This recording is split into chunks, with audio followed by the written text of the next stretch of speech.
Let's talk about some upcoming projects at Nutter Speed Shop.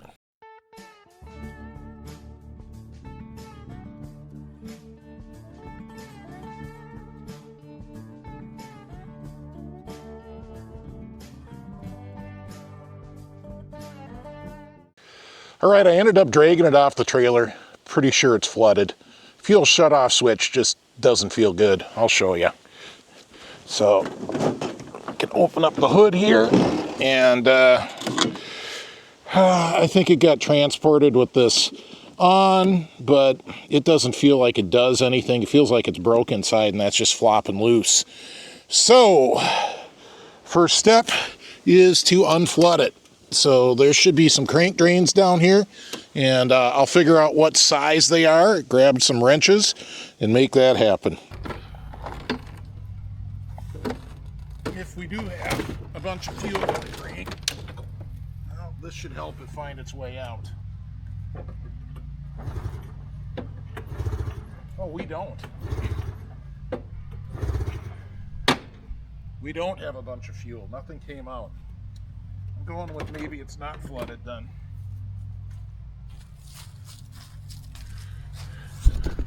But while we have it on its side, let's check a few things. So first off, skis floppy down there, but radius rod bushings and stuff seem okay. You get some carbide left on those. Not too banged up on the underside. Heck, that's a reasonable track. And we got Foxies underneath. Obviously needs a rebuild, but there we go. Your basic extra 10. All right, let's get this thing back on its skis and try to make it run.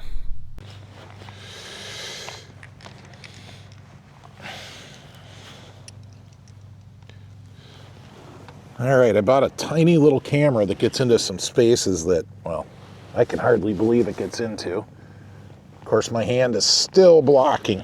All right, confirmed. 8mm socket.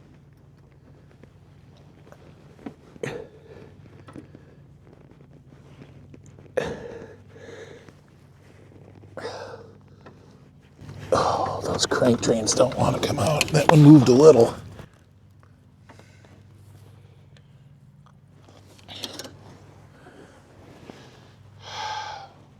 All right, we're just gonna have to unflood this thing the hard way. Those crank drains don't want to come out.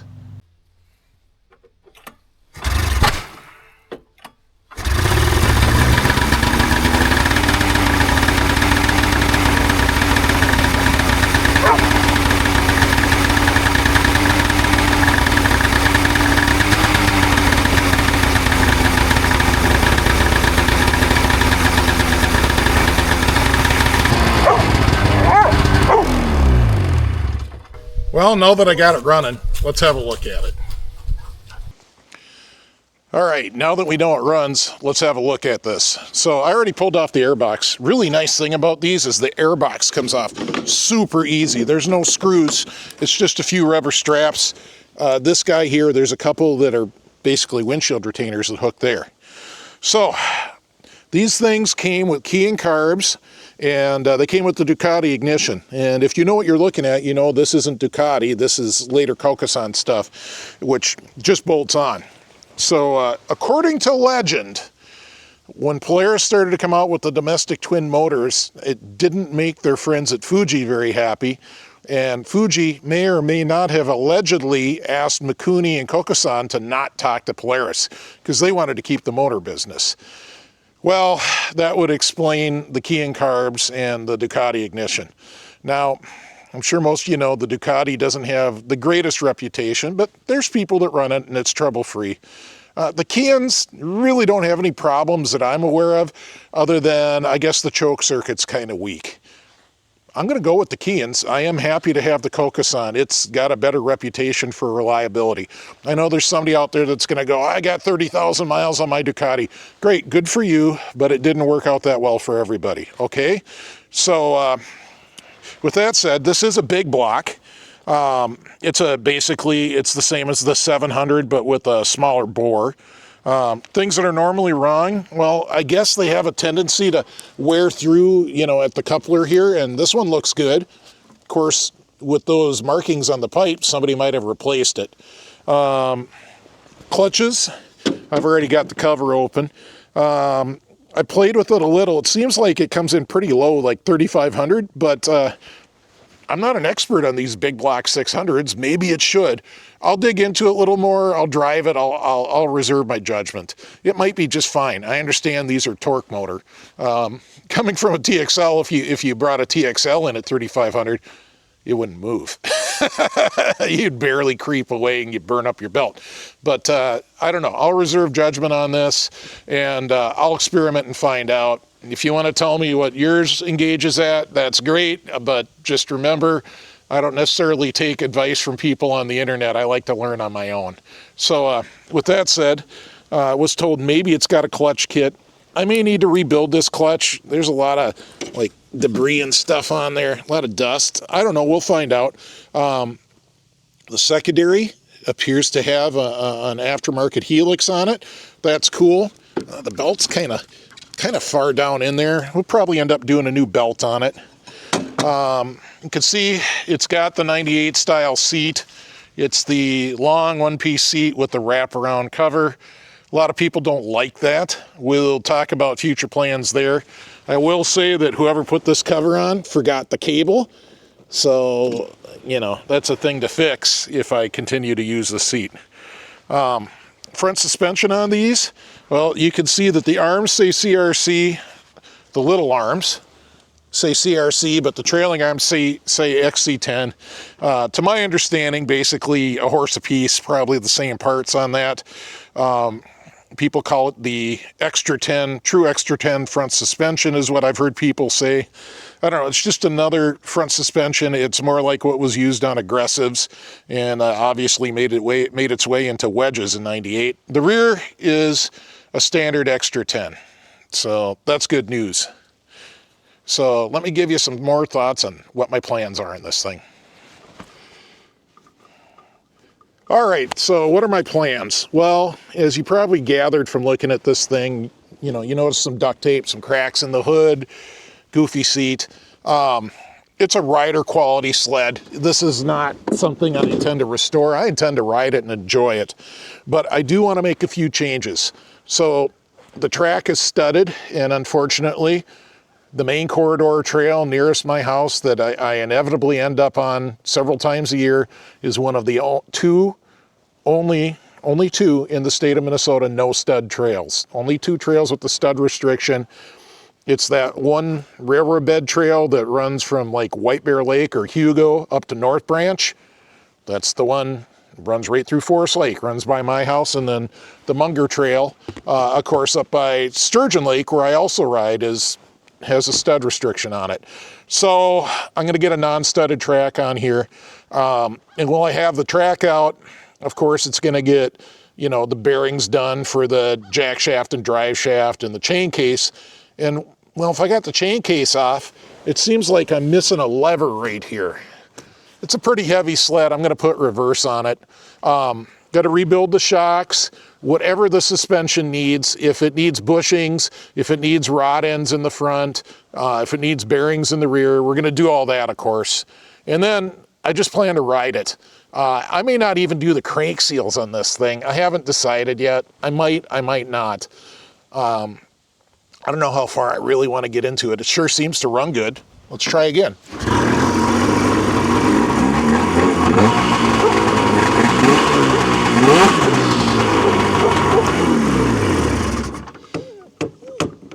I got to fix the brakes.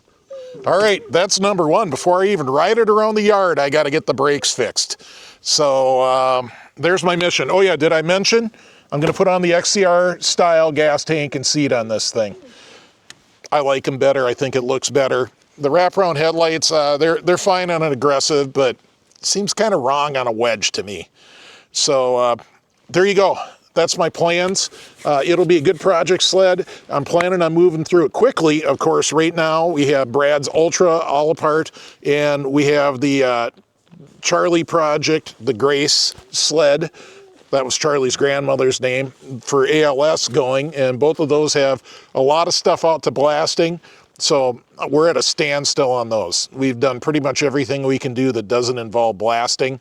I guess I got to do a little more engine work on the Grace sled, but we're basically at a standstill, which is why I'm showing you this today. Plus, I'm really excited about it because I just picked it up. So with that said, I guess I'm going to fix the brakes. We'll take it for a rip, and then after that, we'll come back and talk about more project sleds.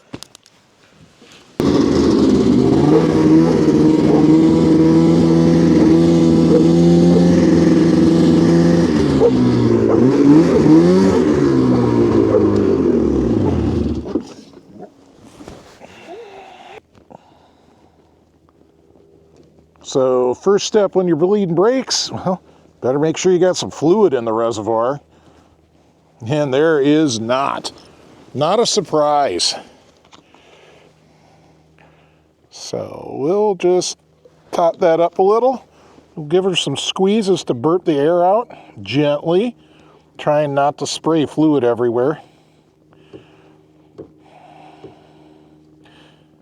A lot of times these Polaris systems bleed out pretty good just by pumping the handle.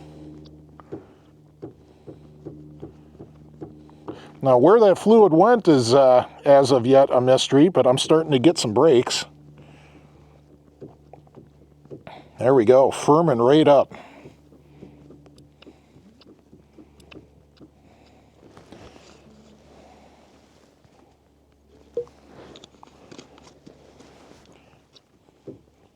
Still getting some air out.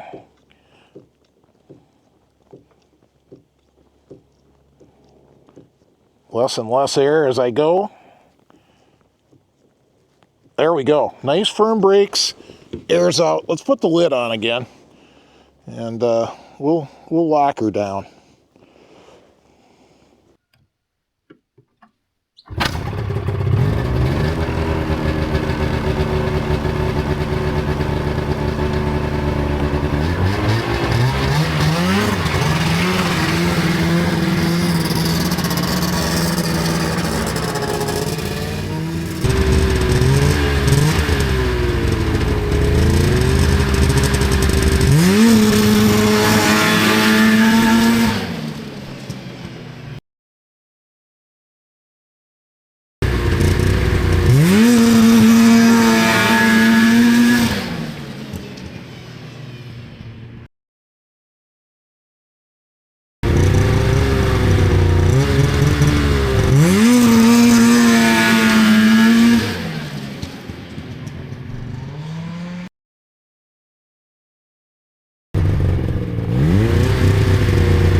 So we'll go look at the other project sleds, but I want to give you my thoughts on this thing first.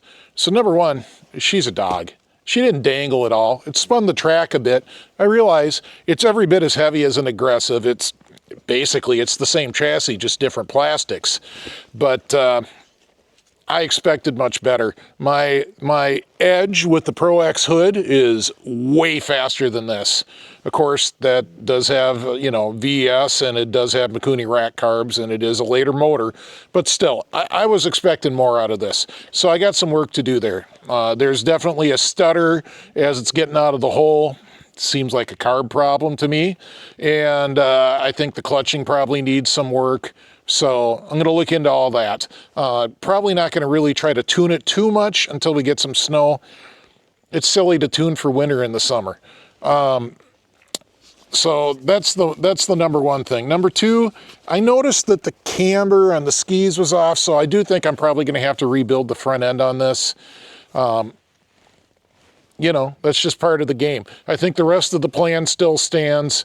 Overall, I think the motor is fundamentally sound, and I don't know that I'm going to go into it. I don't even know that I'm going to change the crank seals. Now, if it starts weeping out of the weep hole in the water pump or something, then, you know, then it's game on. Motor will come out. We'll do the crank seals and all that. But I think I can drive it for now. Brakes still feel good. So we'll just monitor that situation when we go through it. You know, I'll probably throw some new seals in the master cylinder when we go through the rest of the sled. Maybe pop the piston out of the caliper and clean the goo behind the rubber ring for the piston, because that's a super common, you know, issue there. That's what makes your piston seize, is that goo that gets behind the rubber ring. All right, so with that said, I think, you know, that's kind of a wrap on this. Oh yeah, I may also do a little suspension tuning. I don't know if I need to add more preload to the front track shock or lengthen the limiters, but the steering's super heavy on it, and that combined with the no dangle but spinning the track is kind of a clue. It's adding up to a little suspension tuning on this too. All right, let's go look at some other sleds. All right, that's another 99 XCR800. And Dennis and I took a little road trip to get it. I've already done some evaluation on that, so I'll cut that clip in here. So hopefully there isn't too much glare on there. Supposedly, this is a 1,000-mile sled, 1,022. She's beat on. You've probably seen that in the video already. But yeah, let's see what it does for compression. All right, here we are in the mag hole.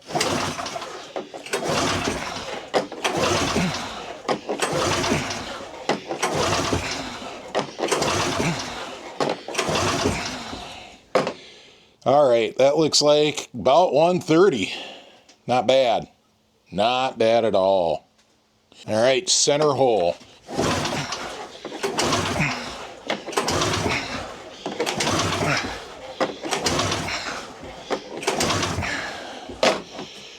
Well, I think we found out why this sled was parked with 1,000 miles on it. That's a whole 80 PSI on the center hole. All right, clutch hole.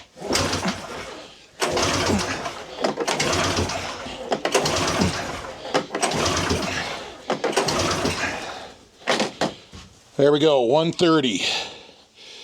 All right, well, I think what I'm gonna do here is, wow, there's a lot of dust on that lens. All right, I think what I'm gonna do here is probably get out the old bucket head vacuum, suck the antifreeze out of this thing, and pop that head off and hope my Nicocell's okay. Yeah, that'd be the problem right there. So let's roll her over and see how the Nicocell looks. So she's definitely been honed before. This is kind of a typical thing you'll see. Somebody that doesn't know what they're doing, they'll melt a piston and they'll just put a new one in without fixing the problem. I see something right here. Feels like an aluminum deposit on top of the nick. And what do we got over here? More of the same. Can feel with the screwdriver. That feels like a high spot. So I'll have to get the cylinder off. I mean, I'm going to tear the whole motor down. Dissolve that with muriatic acid and inspect the Nicocell before I know for sure. But at least there's hope that this might be okay. As for the rest of it, you can see they did hone it before they put the new piston and ring in, but they didn't run it long before it melted again, because whatever's wrong with the carb or whatever, they just didn't fix it. We'll probably find something in that carb. All right, one last look. I just wanted to assure you guys I put the plugs back in before I put this thing away. I'm not going to bother with the water jacket and stuff. This motor will be coming out pretty quick, and it is stored in an enclosed trailer, so it'll stay dry in here. But nonetheless, I did want to make sure the crankcase is sealed. Cooling system, not so worried about it. So what should I name this one? Not Donna? That'd be too confusing. Hot Donna, not Donna. But my plans for this are, it's a wedge hood conversion. Basically, if you had like a 98 XC, it's essentially the same chassis. You could put the plastics on. Now, something would have to be done about the pipes. And my buddy Chet at Minnesota Motorsports has told me who to contact, and you know, he's put these motors in wedges before. So pipes are a definite possibility there to make it all work. yeah, I mean, that's it. It basically a wedge conversion on this thing. And I know a lot of other people have done it. There's a great one out on the internet that's painted up just like a red rocket, except for it says 800 instead of 440. I really like that. I might duplicate that. And I know there's other YouTubers that are pondering the same thing. Well, let's face it. A lot of people build similar cars, similar sleds, similar whatever. If it's cool, it's cool. So that's what I'm thinking. Plus, I don't really want two of the same thing. All right, here's another project sled. We got this one from Charlie, and this one's a ways down the line. I mean, we've obviously got to get his sleds done first, but he gave this to us. It's an early 90s SP500 Indy, and it's not and never was fuel injected. I always get people telling me, well, every 500 Indy SP was fuel injected. Well, this is prior to the fuel injection. If this thing rings a bell with you, if you know exactly what year it is, let me know, because the decal's missing off the tunnel. I mean, it has a VIN number, but somebody must have repainted it, or who knows. So I don't have a model number to go off of. She's your basic carbureted Indy 500. Seat's kind of gross. We'd fix that, of course. Basic 8-inch suspension with hydraulic shocks. I mean, it's typical early 90s stuff. It's pretty clean under here. Motor pulls over nice. It's got good compression.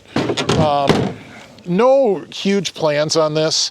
This Indy 500 is really just going to kind of get rebuilt into something for everybody to drive. Like if we have any visitors, or if Dennis or Lonnie want to try an Indy 500 or whatever, that's what this one will be about. So no big plans, but we'll get her done eventually. All right, I'm pretty excited about this one. This is a 95 XCR440. It's the standard, not the SP. I checked the model number. But still, it's loaded with good stuff. Once again, Charlie gave us this sled. It's got Fox shocks all the way around. Yeah, cosmetically, it's horrible, but we can fix some cosmetics. Not really my specialty, but we can do it. I do like, you know, the XCR style gas tank, and the seat, of course, will come around with the cover. The motor, so the 95s were the first year with the better Fuji motor.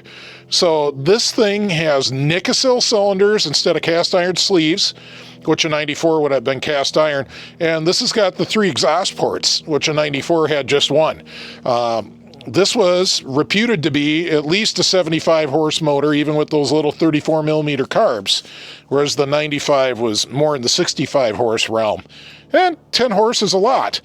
So you could see she sat outside for a long time. She's a little weathered, but the bones are there. And the motor has good compression. I've already ran it on spray.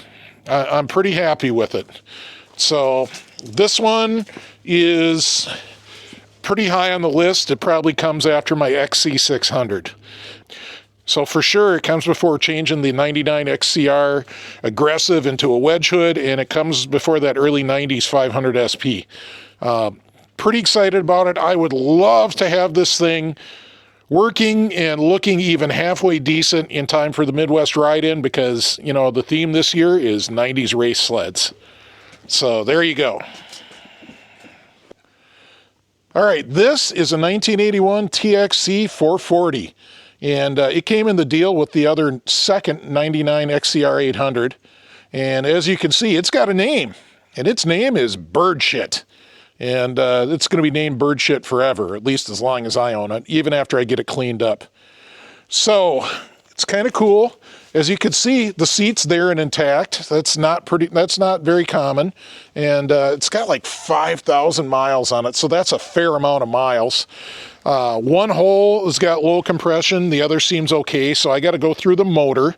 And speaking of that, let's have a look. So you guys can go back and check out my video on my 1982 TXC. I've got a really sweet one. And this is essentially the same sled, just different graphics. This is the first year of the fan-cooled 440 TXC. Also, the first year that Polaris had oil injection. So the oil injection came on these, and of course the Cutlass 440 like Lonnie has. Now this is a different sled than Lonnie's Cutlass motor. It's got different cylinders, it's got different porting, it's got twin carbs where Lonnie's has only one. It makes quite a bit more power. And of course, part of that power is from this special pipe that was only on 81 and 82 TXC 440s. And they have a unique sound. They're a cool sled to ride. This is the first 81, but I have two 82s, and I love riding them, especially my beater 82 that's just for trail use. So anyways, I want to get this going, and this will be just a generic rider. Not much to say other than it's going to get the complete going through. It's going to get a taller track. The motor will get completely gone through. Of course, it's going to get washed, cleaned up. It's going to get a newer clutch. It's getting the works, folks, and it needs it. It needs it. And I'm planning on finding a better hood for this thing.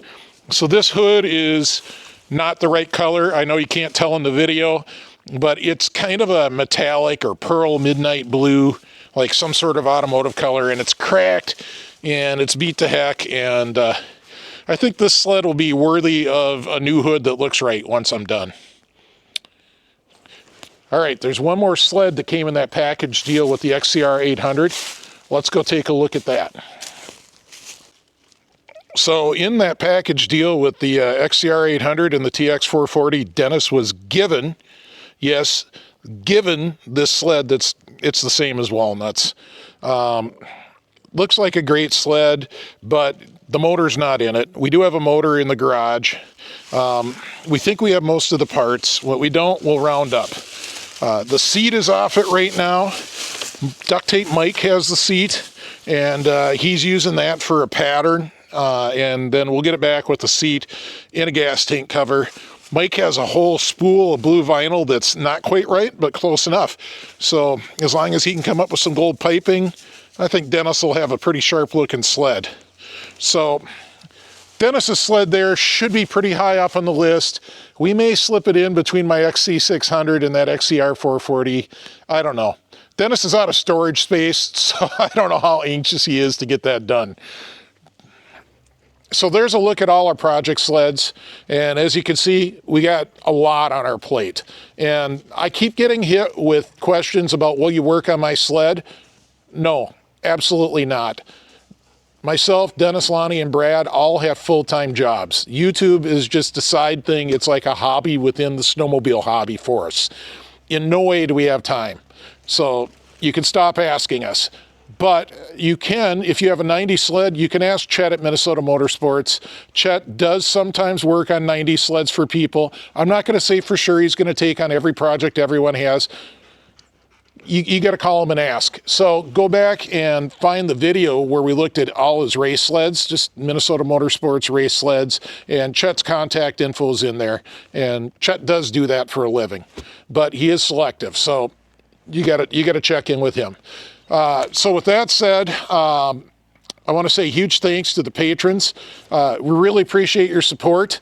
I don't know what else to say. You can see their names up on the screen. So for those that don't know, patrons and Patreon is where we do our membership. Instead of doing a membership through YouTube like a lot of channels do, we do it off-site. We do it off-site because it's got better terms for the creator. I have more control. It's a good thing for me. It's a good thing for you. It's about the same thing. So for $5 or $10 a month, you get to see all the videos early and ad-free. You get patron-only videos. And this winter, possibly, I'm not saying for sure because weather is everything, but we might do a patron-only ride. And if you're not a patron, you're not invited. So check that out. I also want to say a huge thanks to everybody that's been giving us a super thanks. Really appreciate you guys. It's helped us a lot with the Charlie project there, and it helps keep the channel going. It's good for the YouTube algorithm. Really appreciate it. And the people that have sent us a PayPal donation, we appreciate you too. So with that said, we're going to see you at the shows and swap meets until the trails open. Next one is the Two Cousins show in Somerset, Wisconsin. And if you search the internet, you should be able to find the information on that, or you can go back and look for it in some of my past videos. So I guess we'll see you at the shows and swaps.